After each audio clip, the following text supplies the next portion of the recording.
What's up everyone, welcome back to my channel. Thanks for stopping by again. I am Toby, and in today's video I'm going to be giving you tips and guide on how to pick a university or a program. This video is mainly going to concentrate on programs and universities in Canada, but it could actually help you for universities and programs in any other place. Please don't forget to hit the subscribe button, comment, like, share.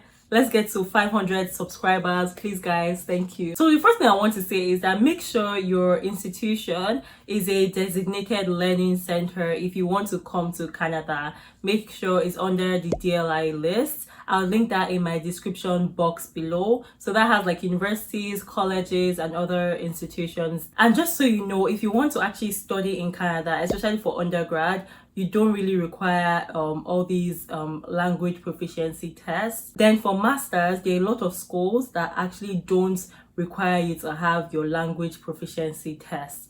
I'll link some schools like that in my description box below. Another thing is to know that the length of your program matters a lot. So if you take a program that is 8 months to 2 years, your postgraduate work permit that will be given to you is going to be based on the length of your program you are taking. So if your program is a 2-year program, it's going to be based off that length. If your program is an 8-month program, it's going to be based off that length. Then if you take a 2 years or longer program, like if you do an undergrad degree, you're going to have a full 3-year postgraduate work permit. Then there are some exceptions for masters and PhD students to actually still get the 3 years postgraduate work permits. For me, I applied to 4 universities. I applied to Carleton, which I finished from. I applied to U Ottawa. I applied to McMaster, and I applied to University of Waterloo. So I applied to 4 universities and 2 different programs. So it was only Carleton I applied to aerospace for, because they don't actually offer aerospace in the other universities, and I applied to chemical engineering in the other universities, but I chose Carleton because I decided to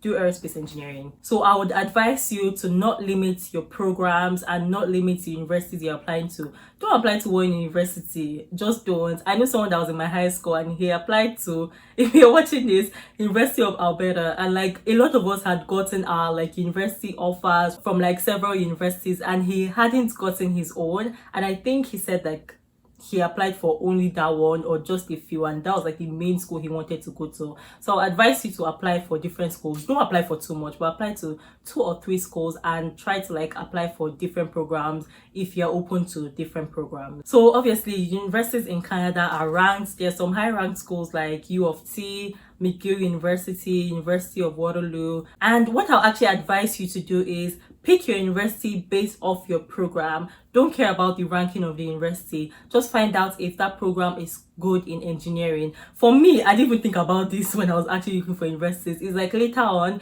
when I told people I went to Carleton, they're like, oh, Carleton's actually good in engineering, especially with aerospace. Like they are the #1 school for aerospace engineering in Canada. So pick your schools based on your program. There are some schools that are known for business, like UBC is known for business, York School of Business, I don't know what it's called, but they are good schools for business schools. So I advise you to pick your schools off the program, not off the school's name, because it's a program that people will be like, okay, yeah, oh, you went to this particular school for this program. I don't think there's a correlation with, oh, the school you went for and getting a job, but sometimes for the employers, it's like, okay, they know the standard of this school, or they know this school has the best business school or the best engineering school or things like that. So they just have this sweeter spot for you, if you understand what I mean. If you're in a school that has a very high ranking for your particular program, not based on your school. So like now for York University, for business school, it's like top 5 in Canada, but in general ranking, it's not top 5 in Canada. So do it based on your program, not based on the school. Then another thing is look out for co-op programs. Like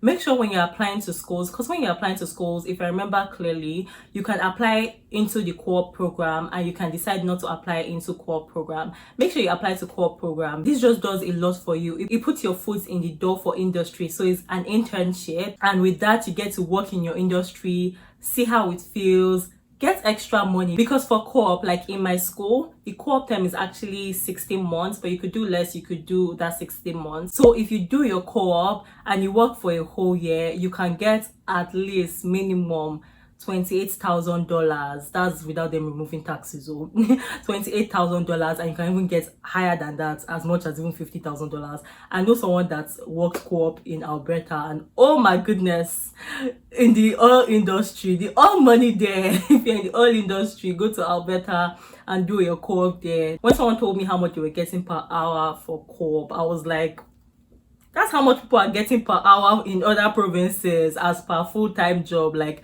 I've graduated, I'm a professional. That's how much people are getting for their jobs. So the co-op program is really good. I know it's be an extra year or an extra year and a half, but it gives you the experience, the proper Canadian experience in the professional field. It makes you even know whether this is the job for you, whether you want this type of job. And most times your degrees, you can actually still do a lot of other jobs apart from that particular degree. So it makes you see whether that actual field is the one for you. And if you're an engineering student, you could use 1 whole year of your co-op work term to put it towards your professional engineering license, because here in Canada you have to like have 4 years to become a professional engineer. To actually become an engineer, you're not allowed to call yourself an engineer until you're a professional engineer. You can't really see you're an engineer on paper, you're just an engineer in training. Then the last thing is tuition. Look at your tuition, like that's your school fees, international student school fees. The highly ranked universities are definitely more expensive. U of T is very expensive. McGill is very expensive. There are some less expensive universities. Obviously they're still very expensive because you're an international student, but like universities in like the Atlantic provinces and Winnipeg are a bit cheaper than some universities in Ontario, BC, Alberta, and places like that. Know that your tuition depends on your program. In almost all universities, architecture and engineering are very expensive. They're more expensive just because of the labs, the softwares you have to use, and things like that. If you're doing a Bachelor of Arts, a Bachelor in Econs, or even a Bachelor in Science, your fees is actually way cheaper than doing architecture or engineering. From my school, it's around like $6,000 cheaper per year, which saves you money. So know that your program you're choosing is going to influence or affect your tuition fees. Then colleges are a lot way more cheaper than universities, and people say, oh, there's always limitations with colleges, but honestly, I feel like when you're already in the industry, it's about your experience. Because I know someone that is an engineer and their boss of their company actually went to college, didn't go to university. So it's more about your experience and your time in the industry. So it doesn't really limit you as much as people say, oh, it limits you. Getting a diploma is different from getting a degree. Yes, it's different, but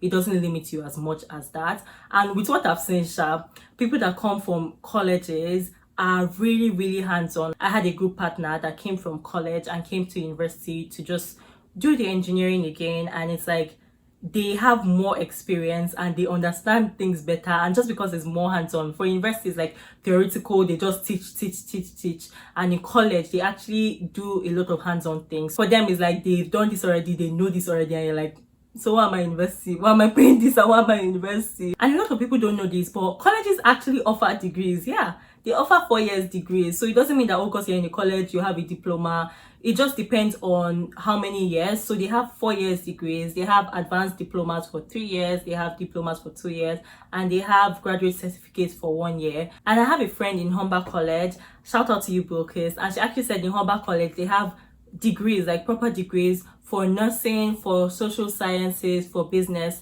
So don't just put in your head that, oh, I have to go to university, I have to go to university, I have to go to university. Be open to colleges also. And later on in life, if you really want to go to university, you become a permanent resident and you pay less tuition and you go to university. Simple. Thank you guys for watching. Please don't forget to subscribe. Give me a thumbs up if you liked the content and enjoyed it and learned something from it. Comment down below and let me know what you think about this video and if you enjoyed it. And don't forget to turn on your notification bell so you don't miss a video, because I'm coming with more videos that would inform you about a lot of things in Canada.